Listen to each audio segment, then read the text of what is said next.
Have a nice day to all. So today we are going to see third section of the lesson, journey by train.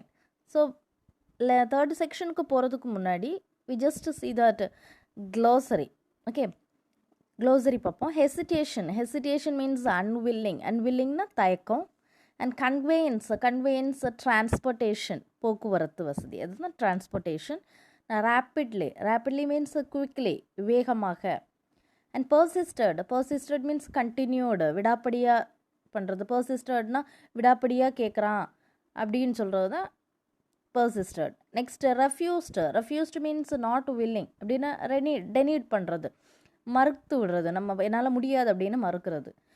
point blank means bluntly அப்படின்னா bluntly meaning என்னென்னா ஒளிவு மறைவு இல்லாமல் ஒரு விஷயத்த சொல்கிறது இல்லைன்னா செய்கிறது, நேரடியாக பண்ணுறது, அதுதான் bluntly, point blank.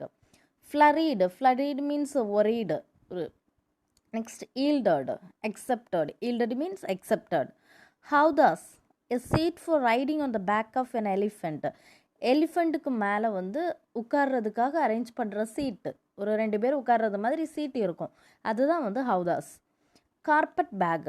Mister Phileas Fogg left London with very little luggage. Phileas Fogg வந்து லண்டன் போகிறதுக்காக ஒரு சின்ன லக்கேஜ் கொண்டு போவார். All his money was in the carpet bag. அந்த லக்கேஜ், அந்த மணி எல்லாமே வந்து அவர் எதில் வச்சுப்பார் அப்படின்னா இந்த கார்பெட் பேக்கில் தான் வச்சுப்பார், அதாவது ஒரு பேக்கு. நெக்ஸ்ட்டு perched-னா positioned, உட்கார்றது. Okay, so let's see the lesson. So last செக்ஷனில் நம்ம என்ன பார்த்துருப்போன்னா, அவங்க ட்ரெயின் வந்து அலகாபாத்லேயே அப்படியே நின்றுச்சு. அலகாபாத்துக்கு அப்புறம் தான் அந்த ட்ரெயின் வசதி இருக்குது. ஹால்பிங்கிற ஒரு குக்கிராமத்தில் அப்படியே நின்றுச்சு. ஸோ இவங்க இனிமேல் போகணுன்னா அந்த ஹால்பியிலேருந்து அலகாபாத் வரைக்கும் போகிறதுக்கு இவங்க தான் டிரான்ஸ்போர்ட்டேஷன் அரேஞ்ச் பண்ணணும். ஸோ என்ன பண்ணலாம் அப்படின்னு யோசிச்சுட்ருக்காங்க. So mister Fogg and sir Francis Cromarty, after searching the village from end to end, came back without having found anything. So mister ஃபாகும் சர் ஃப்ரான்சிஸ் க்ரொமாட்டியும் அந்த வில்லேஜ் ஃபுல்லாகவே போகிறாங்க. போயிட்டு ஏதாச்சும் ஒரு டிரான்ஸ்போர்ட்டேஷன் வசதி கிடைக்குமா அப்படின்னு சர்ச் பண்ணுறாங்க. But they came without having found anything. ஆனால் எதுவுமே, எந்த ஒரு ஃபெசிலிட்டியுமே, எந்த அரேஞ்ச்மெண்ட்ஸும் அவங்களுக்கு பண்ண முடியலை. எந்த ஒரு டிரான்ஸ்போர்ட்டேஷன் வசதியும் அவங்களுக்கு கிடைக்கல. I shall go on foot, said Phileas Fogg. I shall go on foot. Listen carefully. இப்போ பை பைசைக்கிள், பை கார் அப்படின்னு சொல்லலாம். ஆனால் ஃபுட் யூஸ் பண்ணும்போது, இப்போ காலால் நடந்து போகலாம், நம்ம கால்நடையாகவே போகலாம் அப்படின்னா ஆன் ஃபுட் யூஸ் பண்ணணும். Okay, so I shall go on foot, said Phileas Fogg சொல்கிறேன், பேசாமல் நான் நடந்தே போயிடுறேன்ப்பா, எந்த வண்டியும் கிடைக்காது, எந்த ஒரு ஃபெசிலிட்டிஸும் கிடைக்காது, பேசாமல் நான் நடந்தே போயிடுறேன். Passepartout, who had now rejoined his master, made an unhappy face as he thought of his magnificent Indian shoes. Happily, he too had been looking about him, and after a moment's hesitation, said, Monsieur, I think I have found a means of conveyance. So நம்ம பாசைபாட்டோட்டு வந்து இப்போ அவங்க 2 பேரும், ஃபிலியஸ் ஃபாகும் Francis க்ரொமாட்டியும் வந்த உடனே அவங்க கூட இப்போ வந்து இவர் ஜாயின் பண்ணுறாரு. இவர் ஜாயின் பண்ண பிறகு இவங்க பேசுனது என்ன, ஃபீலியஸ் ஃபாக் என்ன சொல்கிறாருன்னா, பேசாமல் நான் நடந்தே போயிடுறேன்ப்பா சொன்ன உடனே இவருடைய ஃபேஸ் வந்து மேட் அன் அன்ஹாப்பி ஃபேஸ். அப்படின்னா கொஞ்சம் வருத்தப்படுறாரு, சந்தோஷம் எல்லாம், அந்த ஃபேஸில் இருந்த ஹாப்பினஸ் எல்லாம் போயிடுச்சு, ரொம்ப கவலைப்படுறாரு. எதுக்குன்னா, நம்மளும் நடந்து தானே போகணும், அவர் நடந்து போனால் நானும் நடந்து தான் போகணும். அவர் உடனே அவருடைய ஷூவை பார்க்குறாரு, ரொம்ப மேக்னிஃபிஷியண்டான ஒரு ஷூனா ஒரு உயர்ந்த ரகம், ரொம்ப விலை உயர்ந்த ஒரு ஷூ அது. ஸோ அது வந்து நாசமாயிடுமே, இவ்வளோ தூரம் நடந்து போயினா அப்படின்னு சொல்லி அவர் ஃபீல் பண்ணுறாரு. After a moments hesitation, happily he too had been looking about him, and after a moment's hesitation said, Monsieur, கொஞ்ச நேரம் தன்னை சுற்றி அப்படியே தேடிட்டே இருக்கிறாரு, வேறு ஏதாச்சும் வாய்ப்பு வருமா அப்படின்னு தேடிக்கிட்டு அவரும் என்ன பண்ணுறாருன்னா, ஒரு நிமிஷம் ஒரு தயக்கத்தோட ஹெசிடேஷன்னா ஒரு தயக்கத்துக்கு அப்புறம் ஒரு நிமிஷத்துக்கு பிறகு என்ன சொல்கிறாருன்னா, Monsieur, I think I have found a means of conveyance.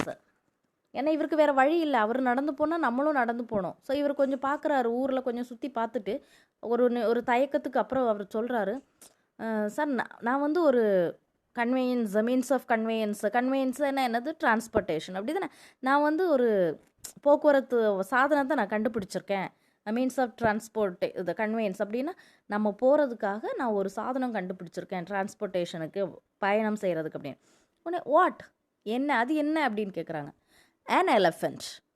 an elephant that belongs to an Indian who lives but 100 steps from here. நான் வந்து ஒரு யானை, அது என்னது ஒரு யானை, அந்த யானை வந்து இங்கேருந்து ஒரு 100 ஸ்டெப்ஸ் பட் 100 ஸ்டெப்ஸ்ன்னா ஒரு 100 அடி தூரத்தில் தான் இருக்கும். அந்த இருக்கக்கூடிய ஒரு இந்தியன் கிட்ட இருக்குது அந்த யானை, அது அவருக்கு சொந்தமானது.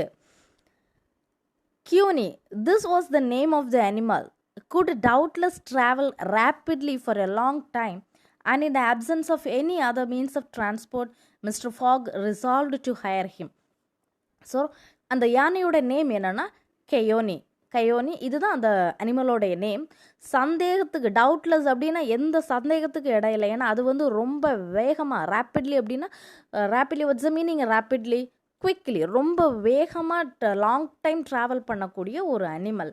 And in the absence of any other means of transport, இது வரைக்கும் எந்த ஒரு டிரான்ஸ்போர்ட் வசதியும் கிடைக்காததுனால வேறு வழியே இல்லாமல் மிஸ்டர் ஃபாக் என்ன பண்ணுறாருன்னா, அவர் என்ன டிசைட் பண்ணாருன்னா டு ஹையர் ஹிம். என்ன பண்ணுறாரு, ஹையர்னா வாடகைக்கு எடுக்கலாம், வாடகைக்கு அதை வாங்க. ரிசால்வ்டு அப்படின்னா முடிவு பண்ணுறது, அவர் ஒரு முடிவு பண்ணுறாரு. மிஸ்டர் ஃபாக் ரிசால்வ்டுனா ஒரு முடிவு எடுத்துக்கிறாரு. என்னென்னா பேசாமல் அந்த யானையை நம்ம வாடகைக்கு எடுத்துக்கலாம் அப்படின்னு ஒரு முடிவு பண்ணுறாரு. When therefore Mr. Fogg proposed this to the elephant's owner, he refused point blank. That means when therefore Mr. Fogg proposed, so Mr. Fogg போய் அந்த யானையோடைய சொந்தக்காரர்கிட்ட என்ன ஆஃபர் கொடுக்குறாரு, அந்த எலிஃபெண்டோட ஓனர்கிட்ட சொல்கிறாரு. அவருடைய ஆஃபர் என்னென்னா, நான் வந்து வாடகைக்கு எடுத்துக்கிறேன்னு கேட்கும்போது he refused point blank. he refused point blankனா என்னது, எந்த ஒரு தயக்கம் இல்லை, விடாப்படி அப்படின்னா கட் அண்ட் ரைட்டாக சொல்லிட்டாரு, முடியாது, நான் என்ன பண்ணலை, நான் வந்து இப்போ இதை வாடகைக்கு திட்டவட்டமாக அவர் மறுத்துட்டாரு, முடியாது நான் வாடகைக்கெல்லாம் விடமாட்டேன். Mr. Fogg persisted, offering the excessive sum of 10 pounds an hour for the loan of the animal to Allahabad. So நம்ம மிஸ்டர் ஃபாக் வந்து persisted, what's the meaning persistedனா அவர் ரொம்ப விடாப்படியாக இருக்கிறாரு. ஓகே, நம்ம மிஸ்டர் ஃபாக் வந்து ரொம்ப விடாப்படியாக என்ன சொல்கிறாருன்னா, நான் வந்து 1 ஹவருக்கு வந்து ஒரு எவ்வளோ 10 pounds கொடுக்குறேன், 1 மணி நேரத்துக்கு 10 pounds கொடுக்குறேன் அப்படின்னு ஒரு ஆஃபர் கொடுக்குறாரு. எது வரைக்கும், எங்கே வரைக்கும் போகிறதுக்கு, அலகாபாத் வரைக்கும் போகிறதுக்கு 1 மணி நேரத்துக்கு 10 pounds. ரெஃப்யூஸ்ட், இப்போவும் அவர் மறுத்துட்டார், ரெஃப்யூஸ்ட். 20 pounds, திரும்ப 20 pounds சொல்கிறாரு, ரெஃப்யூஸ்ட் ஆல்சோ. அவர் அந்த எலிஃபண்ட் ஓனர் திரும்பவும் மறுத்துடுறாரு. 40 pounds, ஸ்டில் ரெஃப்யூஸ்டு. 40 pounds வரைக்கும் வைக்கிறாரு. 10 poundsல ஆரம்பித்து 40 pounds வரைக்கும் வந்துட்டார். இப்போவும் அந்த எலிஃபண்ட் ஓனர் என்ன சொல்கிறாருன்னா, முடியாது, நான் வாடகைக்கு கொடுக்க மாட்டேன். Furious Fogg, without getting in the least flurried, then proposed to purchase the animal outright and at first offered 1,000 pounds for him. The owner, perhaps thinking he was going to make a great bargain, still refused. So கொஞ்சமும் கவலைப்படாமல், நம்ம without getting in the least flurried அப்படின்னா கொஞ்சம் கூட கவலையே படாமல் அந்த யானையை வந்து என்ன பண்ணலாம் அப்படின்னா விலை கொடுத்து வாங்கலாம். ப்ரப்போஸ் டு பர்ச்சேஸ் அப்படின்னா விலை கொடுத்து மொத்தமாக, அவுட்ரைட் அப்படின்னா மொத்தமாகவே அந்த யானையை விலை கொடுத்து வாங்கலாம் அப்படின்னு அவர் சொல்லிட்டார். ஸோ அதுக்கு வந்து முதல்ல ஃபஸ்ட்டு அவர் கொடுக்கக்கூடிய அமௌண்ட்டு என்ன ஆஃபர் பண்ணுறாருன்னா 1000 pounds ஆஃபர் பண்ணுறாரு. ஆனால் அந்த எலிஃபண்ட் ஓனர் வந்து அந்த பேரத்தை வந்து இதோட ஸ்டாப் பண்ண வேண்டாம், 1000 poundsல ஸ்டாப் பண்ணாமல் இன்னும் கொஞ்சம் பார்கெயின் பண்ணலாமே. பார்கெயின் அப்படின்னா பேரம் பேசுகிறது. நம்ம ஷாப்பில் எல்லாம் போய் 50 ரூபான்னு சொன்னால் 30 ரூபாய்க்கு கொடுப்பீங்களான்னு கேட்போம்ல. ஸோ அந்த பார்கெயின் மாதிரி இவர் என்ன பார்கெயின்னா அமௌண்ட்டை கம்மி பண்ணுறதில்ல. இந்த யானை எலிஃபண்ட் ஓனருக்கு வந்து இன்னும் அமௌண்ட் வேணும். ஸோ அதனால் 1000 poundsக்கு அவர் ரெஃப்யூஸ் பண்ணுறாரு, முடியாது, அதெல்லாம் முடியாது அப்படின்னு மறுத்துடுறாரு. மிஸ்டர் ஃபாக் ஆஃபோர்டு ஃபஸ்ட்டு 1200 அப்படின்னா என்னது, 1200 அப்படின்னா 1200 pounds. ஃபஸ்ட்டு 1000 pounds, இப்போது 1200 pounds. தென் 1500 அப்படின்னா 1500. Next 1800 means 1800. 2000 pounds, இப்போது 2000 pounds வரைக்கும் அவர் அமௌண்ட்டு எக்ஸசைஸாக கொடுத்துட்டே இருக்கிறார். The Passepartout was fairly white with suspense. இப்போ இதை கேட்டு 2000 பவுண்ட் அப்படின்னா 2000 பவுண்ட்ஸ்ன்னு சொன்ன உடனே அந்த மனுஷன் வந்து என்ன பண்ணிடுறான்னா 2000 pounds the man yielded. So mister Fogg offered first 1200, then 1500, 1800, 2000 pounds வரைக்கும் வந்தாச்சு. Passepartout was a fairly white with suspense. Suspense அப்படின்னா என்ன அர்த்தம்? இதெல்லாம் கேட்ட உடனே அவர் அந்த இதை பார்த்த உடனே Passepartoutக்கு ஒரு இந்த பார்கெயின் வந்து ஒரு முடிவு பெறாத நிலைக்கு போயிட்டே இருக்கே, இந்த மாதிரி ஒரு முடிவு பெறாத ஒரு நிலைக்கு போயிட்டு இருந்தால் இது எங்கே போய் முடியும் அப்படின்னு அவனுக்கு ரொம்ப ஒரு மாதிரி இருக்குது. முகம் வந்து விழுது. ஃபேர்லி ஒயிட் அப்படின்னா முகம் வெளத்து போயிட்டு, ஐயோ இந்த ஆள் ஒரு யானைக்கு இப்படி ஏற்றிட்டே போகிறாரே காசை, இது எங்கே போய் முடிய போகுதோ அப்படின்னு இவனுக்கு டென்ஷன் வேற. So at 2000 pounds the man ஈல்டட்னா அக்செப்ட் பண்ணுறது. ஓகே, ஸோ கடைசியில் 2000 pounds வந்த உடனே அந்த அவர் வந்து அக்செப்ட் பண்ணிக்கிட்டார். யார்? Elephant owner. Good heavens, what a price for an elephant cried Passepartout. அட கடவுளே, ஒரு யானைக்கு இந்த விலையா அப்படின்னு பாசைப்பாட்டோட்டு வந்து சத்தம் போடுறாரு. க்ரைட் அப்படின்னா இங்கே அழுறது கிடையாது. அட கடவுளே, ஒரு யானைக்கு போய் இவ்வளோ பவுண்ட்ஸ் கொடுக்கணுமா அப்படின்னு சொல்லி அவன் சத்தம் போடுறான். A young man with an intelligent face offered his services as a guide, which Mr. Fogg accepted, promising so generous a reward as to greatly increase his seat. The elephant was let out and equipped. So a young man அப்படின்னா a young man with an intelligent face. Intelligent ஃபேஸ்னால் அவனுடைய முகத்தில் வந்து ஒரு மதிநுட்பம் தெரியுது, முகத்தில் வந்து ஒரு தெளிவாக ஒரு இன்டெலிஜென்ட் ஃபேஸோடு இருக்கிற ஒரு யங் மேன்.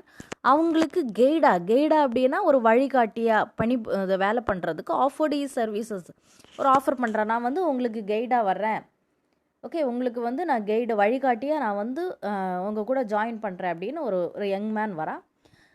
இதை வந்து மிஸ்டர் ஃபாக் அக்செப்ட் பண்ணிக்கிறாரு. ஓகே, ஏன்னா இவங்களுக்கு இடம் தெரியாதுல்ல. ஸோ ஒரு யானையோ அப்படின்னா யானை பாகன் மாதிரி அவங்கள கைட் பண்ணுறதுக்குன்னு வரார். Mister Fogg accepted, promising so generous a reward as to greatly increased his seal. அவர் என்ன பண்ணால் அவனுக்கு வந்து ரொம்ப அதிகமான ஒரு ஜெனரஸ் ரிவார்டு அப்படின்னா ஒரு வெகுமதி, நீ இந்த வேலையை பண்ணால் உனக்கு இவ்வளவு கொடுக்கேன் அப்படின்னு அக்செப்ட் பண்ணுறார். அவர் ப்ராமிஸ் பண்ணுறார், தர்றதை நான் ஒத்துக்கிறார் அவர். இது வந்து அவனுடைய உற்சாகத்தை ஜீல் அப்படின்னா அவனுடைய உற்சாகத்தை வந்து இன்னும் அதிகமாக்குது. ஓகே, இன்னும் நல்லா கைட் பண்ணணும், அவங்கள வந்து ரொம்ப வேகமாக வந்து அந்த இடத்துக்கு கூட்டிகிட்டு போகணும் அப்படின்னு வந்து. இப்போ டிரைவராக இருந்தால் எவ்வளோ வேகமாக ஃபாஸ்ட்டாக வண்டி ஓட்டுவாரோ அவ்வளோ ஃபாஸ்ட்டாக நம்ம போய் சேர்ந்துடலாம் சீக்கிரமாக. ஸோ இந்த ஆளும் என்ன பண்ணுறாருன்னா, ஓகே அவருக்கு ரொம்ப சந்தோஷம்னா நல்ல ஒரு அமௌண்ட் வந்து இவனுக்கு கிடைக்கும் அப்படின்னு சொல்லியிருக்கிறாரா மிஸ்டர் ஃபாக் சொன்னதுனால அந்த கைடாக வந்து சேர்ந்த அந்த யங் மேன் ரொம்ப சந்தோஷப்படுறாரு. Okay, and the elephant was led out and equipped. Elephant was led out அப்படின்னா அந்த யானையை வெளியே கொண்டு போய் அதுக்கு மேலே என்ன பண்ணுறாருன்னா இருக்கைகள்னால் சீட்டு இருக்குல்ல, சீட்டெல்லாம் வந்து அரேஞ்ச் பண்ணி வைக்கிறார். லெட் அவுட் அண்ட் எக்யூப்டு அதை வந்து அரேஞ்ச் பண்ணி சீட்டெல்லாம் பொறுத்துறதுக்கு ரெடி பண்ணுறான். The man who was a skilled elephant driver covered the elephant's back with a sort of saddle cloth and attached to each of its sides some uncomfortable howdahs. Okay, ஹவுதாஸ்னா என்னதுன்னா அந்த எலிஃபண்ட்டுக்கு மேலே வந்து வைக்கக்கூடிய சீட்டு, உட்கார்றதுக்காக வைக்கக்கூடிய சீட்டு. First இவன் என்ன பண்ணுறாருனா ரொம்ப ஸ்கில்டான இந்த எலிஃபண்ட் டிரைவர் என்ன பண்ணுறாருனா covered the elephant's back with a sort of saddle கிளாத்னா நல்ல அது என்ன சொல்கிறது, நம்ம பெட்ஷீட்டு ஸ்பாஞ்ச் மாதிரி இருக்கக்கூடிய நல்ல சாஃப்டாக இருக்கக்கூடிய பெட்ஷீட்டு துணி மாதிரி இருக்கும், அந்த மாதிரி மேட்டு துணியை எடுத்து என்ன பண்ணுறாருன்னா எலிஃபெண்ட்டோடைய பேக்கை வந்து கவர் பண்ணுறான். அது போட்டுட்டு சேடில் கிளாத் மாதிரி இருக்கும், அதை போட்டு அதுக்கு மேலே வந்து 2 சீட்டை அட்டாச் பண்ணுறான். அது attach to each of its அப்படின்னா டு ஈச் ஆஃப் இட்ஸ் சைட்ஸ்னால் 2 சைடுமே வந்து சம் கம்ஃபர்டபுள்னா என்ன, கொஞ்சம் நல்லபடியாக நமக்கு கம்ஃபர்ட் ஆகிற மாதிரி உட்காரலாம் அப்படிங்கிற சீட்டு. அன்கம்ஃபர்டபுள்னால் நல்லா உட்கார முடியாது, ஆனாலும் கொஞ்சம் அட்ஜஸ்ட் பண்ணி போகிற மாதிரி ஹவுதாஸ் 2 சீட்டை வந்து அந்த 2 சைடுலேயுமே ஃபிட் பண்ணுறான். Phileas Fogg paid the elephant owner with some banknotes which he extracted from the famous carpet bag, an action that made poor Passepartout lose his breath. So இப்போது யானைக்கு மேலே எலிஃபெண்ட்டுக்கு மேலே அந்த சீட்டெல்லாம் அரேஞ்ச் பண்ணிகிட்டு இருக்கிறான். யாருன்னா அந்த புதுசாக இப்போ ஜாயின் பண்ண அந்த கைடு. இப்போ யானையும் விலை கொடுத்து வாங்கியாச்சு. அப்போ விலை கொடுத்து வாங்கும்போது ஓனருக்கு கேஷ் கொடுக்கணும்ல. ஸோ நம்ம ஃபிலியஸ் ஃபாக் என்ன பண்ணுறாரு, அவர்கிட்ட இருந்த ஒரு கார்பெட் பேக், நம்ம மீனிங்லேயே பார்த்தோம், ஒரு கார்பெட் பேக் வச்சுருக்கிறாரு. அந்த கார்பெட் பேக்கில் தான் அவர் கேஷ் எல்லாம் வச்சுருக்கிறாரு. ஸோ அதில் இருந்து அந்த கார்பெட் பேக்கில் இருந்து பேங்க் நோட்ஸ் எடுக்கிறாரு. பேங்க் நோட்ஸ் எடுத்து யாருக்கு கொடுக்குறாருன்னா நம்ம எலிஃபண்ட் ஓனருக்கு கொடுக்குறாரு. இதை பார்த்த உடனே an action that made poor Passepartout lost his breath. நம்ம Passepartoutக்கு மூச்சு விடவே முடியல, ரொம்ப மூச்சு வாங்குது. ஏன்னா அதில் இருக்கிற காசு தான், அதில் இருக்கிற காசில் இருந்து தான் இவனுக்கே சம்பளம் கொடுக்கணும். யாருக்கு, நம்ம Passepartoutக்கு. ஸோ ஐயோ காசெல்லாம் வேஸ்ட்டாக போகுது அப்படின்னு இவனுக்கு ஒரு யானைக்கு போய் 2000 pounds கொடுக்குறாரே அப்படின்னு சொல்லி அவருக்கு Passepartout lost his breath, தன்னுடைய மூச்சே இழக்கிற அளவுக்கு அவருக்கு மூச்சு விட முடியல. ஐயோ ஐயோ அப்படின்னு கதறாரு. While Sir Francis and Mr. Fogg took the couthers on either side, Passepartout got onto the saddle cloth between them. So அந்த சீட் அரேஞ்ச் பண்ணியிருக்காங்க, 2 சீட் வச்சுருக்குறாங்கல்ல, அந்த 2 சீட்லேயுமே அந்த ஒரு சைடில் வந்து நம்ம ஃபிலியஸ் ஃபாக், இன்னொரு சைடில் சர் ஃப்ரான்சிஸ் க்ரோமாட்டியும் took the howdahs and other side, sorry on either சைடுனா 2 சைட்லேயுமே அவங்க உட்காந்துடுறாங்க. Passepartout got onto the saddle cloth between them. Passepartout என்ன பண்ணுறாருன்னா அதுக்கு நடுவில் இருக்கக்கூடிய அந்த கிளாத்து மேலே ஏறி உட்காந்துருக்கிறாரு. Okay, the driver perched himself on the elephant's neck. Driver என்ன பண்ணுறாருன்னா எலிஃபெண்ட்டோடைய நெக்குக்கு மேலே, பர்ச்டுன்னா உட்கார்றது. ஓகே, ஸோ எலிஃபெண்ட்டோடைய அந்த நெக்குக்கு மேலே யார் உட்காந்துருக்கா, நம்ம டிரைவர் உட்காந்துருக்குறார்.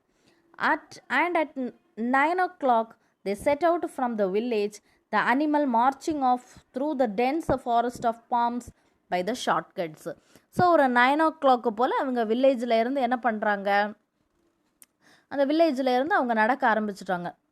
ஸோ அவங்க போகிற வழி எப்படின்னு இருக்குன்னா, அந்த விலங்கு வந்து ரொம்ப அடர்த்தியான dense of palms by the shortcuts, தென்னை மரம் அப்படின்னா கோகோனட் ட்ரீஸு, பாம் ட்ரீஸு எல்லாம் இருக்கக்கூடிய அந்த ஃபாரஸ்ட்டில் வந்து குறுக்கு வழி ஷார்ட்கட்ஸில் எல்லாம் அந்த யானை வந்து பயணம் செய்யுது.